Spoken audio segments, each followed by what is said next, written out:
Hello everyone, welcome to my channel account Guruji. I am professor Sandeep Dikshit और आज मैं आपको बताऊंगा कि सीटेट से पहले आपकी साइकोलॉजी और स्ट्रैटेजी क्या होनी चाहिए जिससे आपका पेपर फर्स्ट अटेम्प्ट में क्लियर हो जाए। बिलीव मी गाइस, ये स्ट्रैटेजी यूज करके मैंने खुद सीटेट 1, सीटेट 2, नेट 2 बार और जेआरएफ 1 बार क्लियर किया है। स्ट्रैटेजी जानने के लिए पूरा वीडियो लास्ट तक जरूर देखिएगा। अगर अच्छा लगे तो सब्सक्राइब करना मत भूलिएगा। चलिए स्टार्ट करते हैं। गाइस, अक्सर मुझसे स्टूडेंट्स पूछते हैं कि सर हमने इतनी प्रिपरेशन की थी फिर भी हमारा पेपर क्लियर नहीं हो रहा है। तो गाइस, मैं उनसे सिर्फ एक सिंपल सा सवाल पूछता हूँ कि आप लास्ट एग्जाम से पहले लास्ट 15 डेज में आप क्या करते हो। तो लोग बोलते हैं सर जितना हो सके हम लोग अपना सिलेबस कवर कर लेते हैं क्योंकि बहुत वाइड सिलेबस होता है। नेक्स्ट, लास्ट के दिनों में थोड़ा बहुत रिवीजन कर लेते हैं जितना हो सके और बाद में पेपर देने चले जाते हैं। मैं उन्हें बोलता हूं यही आपकी गलती है। आप यहीं पर एक्चुअल में मिस्टेक कर रहे हो। देखो, एग्जामिनर को आपका सिलेबस कितना पढ़ा है ये नहीं जानना है, उसको तो वो आपको इवैल्यूएट करने वाला है on the basis of paper जो आप लिख के देने वाले हो, और उसके लिए आपने प्रैक्टिस नहीं की है। तो सबसे इंपॉर्टेंट चीज है वो क्या है? प्रैक्टिस। लोग कहां पर लैक करते हैं? 1, लास्ट मोमेंट तक स्टडी करते हैं। लास्ट मोमेंट तक उनकी स्टडी चलती रहती है। दूसरा, सेल्फ इवैल्यूएशन। सेल्फ इवैल्यूएशन मतलब क्या है? Self assessment. लास्ट मोमेंट तक उनको यही नहीं पता होता कि उनका सबसे बड़ा स्ट्रेंथ यानी कौन सा सब्जेक्ट उनकी स्ट्रेंथ है और कौन सा सब्जेक्ट उनकी वीकनेस। कुछ लोगों को लगता है कि इंग्लिश मेरी वीकनेस है, बट हकीकत में इंग्लिश नहीं, मैथ्स उनकी वीकनेस होती है। एंड मोमेंट तक उनको यही नहीं पता क्योंकि उन लोगों को खाली डर, उन लोग डर से डिसाइड करते हैं। ये सेल्फ इवैल्यूएशन उन लोग डर से डिसाइड करते हैं, जबकि उनको ऑन पेपर चेक करना चाहिए, वो लोग ऑन पेपर चेक करते ही नहीं है। तीसरा, प्लानिंग। प्लानिंग तो भाई कहां से करेंगे? सेल्फ इवैल्यूएशन नहीं किया है तो प्लान तो उनका जीरो ही होगा। एंड मोस्ट इंपॉर्टेंट जो है वो है टाइम मैनेजमेंट। ये भी उनका क्या होता है? वीक होता है। गाइज, इसे स्टार मार्क कर रहा हूं क्योंकि ये सबसे इंपॉर्टेंट है। मैक्सिमम लोगों का तो पेपर ही कंप्लीट नहीं होता है तो उन लोग पास कहां से होंगे? उन लोग को भी तो स्कोर करना है। तो यहीं पर तो वीकनेस है गाइज। तो अगर मेरी जो स्ट्रैटेजी है वो फॉलो करोगे तो आपके लिए बेहतर होगा। तो मेरी स्ट्रैटेजी क्या है, ध्यान से सुनिए। फर्स्ट, लास्ट के 2 वीक्स में आप नया कुछ भी नहीं पढ़ेंगे। कुछ भी नहीं मतलब कुछ भी नहीं पढ़ेंगे। मैं प्रीफर करता हूं अरिहंत की बुक। आप चाहो तो कोई और पब्लिकेशन की प्रीवियस पेपर यानी सॉल्व प्रीवियस पेपर की बुक लेके आ सकते हो। आपको क्या करना है उसमें से, यानी जैसे ही लास्ट के 14 डेज है, फर्स्ट डे वो बुक लो, कोई भी एक पेपर सॉल्व करना है विद टाइम लिमिट। 150 मिनट्स का अपने स्टॉप वॉच में टाइम लगाओ और पेपर सॉल्व करना स्टार्ट करो। गारंटी देता हूँ इस पहले लेवल पे पेपर होना ही नहीं है, यानी तो आपका पेपर कंप्लीट होगा ही नहीं। जब आपका पेपर कंप्लीट नहीं होगा तो आपको पता चलेगा देखो यहां पर तो मैं गलती कर रहा हूं। सेकेंड थिंग आपको क्या करना है, सुन लो ध्यान से। पेपर सपोज 150 मिनट्स खत्म हो गई और आपके क्वेश्चंस बाकी है तो वहीं पर एक पेपर पे आप यानी वहीं पर उस क्वेश्चन पे आप एक लाइन ड्रॉ कर दोगे। लाइन ड्रॉ करने के बाद आप बाकी का पेपर अपने हिसाब से फटाफट क्लियर करोगे और उसके बाद हमारा स्टार्ट होगा सेल्फ इवैल्यूएशन। सेल्फ इवैल्यूएशन में हम क्या देखेंगे कि एक्चुअल में 150 मिनट्स में पेपर कंप्लीट करना था, आपने कितना टाइम लिया। यानी आपको सपोज लगे हैं 180 मिनट्स, यानी 30 मिनट्स आपने ज्यादा लिए। तो नेक्स्ट पेपर से आप क्या करेंगे, प्लान करना शुरू करेंगे जिससे आपकी वो 30 मिनट्स का जो शॉर्टफॉल है वो कवर भी हो जाए और आपके मार्क्स भी क्या हो जाए, मैक्सिमम हो जाए। सेकेंड थिंग, पेपर चेक करना है और आपको देखना है कि किस सब्जेक्ट में आपको सबसे कम मार्क्स है। सपोज आपको सबसे कम मार्क्स इंग्लिश में है या फिर मैं बोलूं मैथ्स में है, तो क्या करोगे? अगर मुझे इंग्लिश में सबसे कम मार्क्स मिल रहे हैं तो ये वाला जो पेपर है ये आप सबसे लास्ट में सॉल्व करोगे, यानी बाकी के 4 आप पहले सॉल्व करोगे और इंग्लिश का पेपर आप यानी इंग्लिश का जो सब्जेक्ट है वो आप सबसे लास्ट में सॉल्व करोगे। इससे क्या होगा, आपका जो टाइम मैनेजमेंट का प्रॉब्लम है वो धीरे धीरे कम होना शुरू हो जाएगा।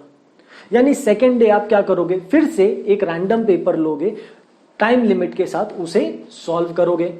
गाइस बिलीव मी, इस बार क्या होगा, इस बार जो आपका 30 मिनट्स का शॉर्टफॉल था प्रीवियस पेपर से वो 30 मिनट से 15 मिनट्स पर आ जाएगा। सेकेंड थिंग, 15 मिनट्स पर वो आने के वजह से आपके हो सकते हैं मार्क्स उतने ही आए, कोई प्रॉब्लम नहीं है, भले आपके मार्क्स उतने ही रहे लेकिन आपका टाइम मैनेजमेंट तो इंप्रूव हो रहा है। इसी तरीके से मुझे 10 दिन में 10 पेपर सॉल्व करने हैं, 10 दिन में 10 पेपर सॉल्व करने हैं। साथ में और क्या करना है, ध्यान से सुनिए, सिर्फ पेपर सॉल्व करने से काम नहीं चलेगा। आपको पहले दिन पेपर सॉल्व किया, आपने इवैल्यूएट किया, सेकेंड डे आपने इवैल्यूएट किया, आपको टाइम इंप्रूव हो गया बट मार्क्स इंप्रूव नहीं हुए, थर्ड डे वापस से पेपर सॉल्व करेंगे टाइम के साथ, इस दिन भी आपके मार्क्स ऑलमोस्ट सेम आएंगे। लेकिन जहां जहां पर भी आपकी मिस्टेक्स हो रही है हम पीछे जाएंगे, उस पर्टिकुलर सिलेबस को वापस से रिवाइज भी करेंगे। यानी कि सपोज मैंने अगर एक एग्जाम में क्वेश्चन था कि लावा से बनने वाले रॉक को क्या बोलते हैं और मैंने उधर मेटामॉर्फिक करके मार्क कर दिया जो कि गलत आंसर है, तो पीछे जाके चेक करने का राइट आंसर क्या है, इग्नियस रॉक। तो अब जब आपकी मिस्टेक होने के बाद आप वापस पढ़ते हो ना, तो गाइस ये आंसर आप एंड मोमेंट तक नहीं भूलोगे। यानी ये क्वेश्चन नेक्स्ट टाइम कभी भी आ गया आपका ये आंसर रॉन्ग नहीं आएगा, क्योंकि आपने गलती करने के बाद इसे पढ़ा है। इस तरीके से जो जो आपका कंसेप्ट, यानी जहां जहां पर भी आपके रॉन्ग मार्क्स रॉन्ग निकलेगा, पीछे जाके सिर्फ आंसर ही नहीं, उससे रिलेटेड जो कंसेप्ट है वो आप एकदम ध्यान से पढ़ेंगे। ठीक है, तो गाइस इससे क्या होगा, आपका लास्ट मोमेंट स्टडी की वजह से जो स्ट्रेस होता है ये कम हो जाएगा। आपने सेल्फ इवैल्यूएशन तो कर ही लिया है, प्लानिंग हो गई आपकी, क्योंकि आपने क्या किया, जो भी आप मार्क्स, जिस पेपर में आपके मार्क्स कम आ रहे हैं वो आप सबसे लास्ट में सॉल्व कर रहे हो, और ये टाइम मैनेजमेंट कंटिन्यूस प्रैक्टिस की वजह से भी क्या हो जाएगा, इंप्रूव हो जाएगा। तो इस तरीके से आपकी पास होने की जो प्रोबेबिलिटी है वो इंप्रूव हो जाएगी। बिलीव मी गाइस, स्टार्टिंग के 5 पेपर में आपके जो मार्क्स होंगे वो ऑलमोस्ट स्टैग्नेंट होंगे, और इसके वजह से डरना मत, ये हर किसी के साथ होता है। स्टार्टिंग के जो 5 पेपर होते हैं ना, आपके अगर स्कोर 40 था तो 40 का 42, 45, 50 था तो 50, 52, 48 आसपास ही घूमता है। लेकिन जैसे ही आप 6th पेपर सॉल्व करोगे ना, ऑटोमेटिकली आपको आपके परसेंटेज में 10 से 15% का राइज मिलेगा। स्टूडेंट मेरे से बोलते सर क्यों 6वें पेपर में ऐसा कौन सा जादू हो गया जिसके वजह से ना ऐसा 10-15 मिनट्स का राइज मिलेगा। गाइस जादू नहीं हुआ है, अब आएगा आपका प्रैक्टिस का कमाल। देखो आपके पेपर में क्वेश्चन रिपीट नहीं होते, लेकिन जो भी आपका क्वेश्चन का फॉर्मेट या फिर जो टाइप होता है वो ऑलमोस्ट हर 2-3 साल में रिपीट होता ही है।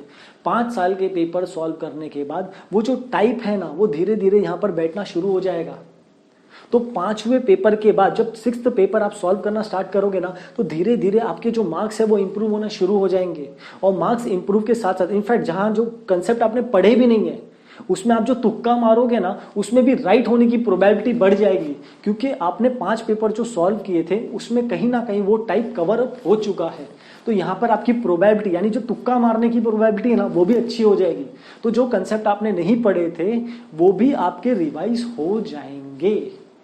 समझ में आ रहा है? प्लस जब आप एग्जाम देने जाओगे उससे लास्ट 14 डेज में आपने सिर्फ पेपर सॉल्व किए तो आपका स्ट्रेस कम हो गया, आपका टाइम मैनेजमेंट इंप्रूव हो गया।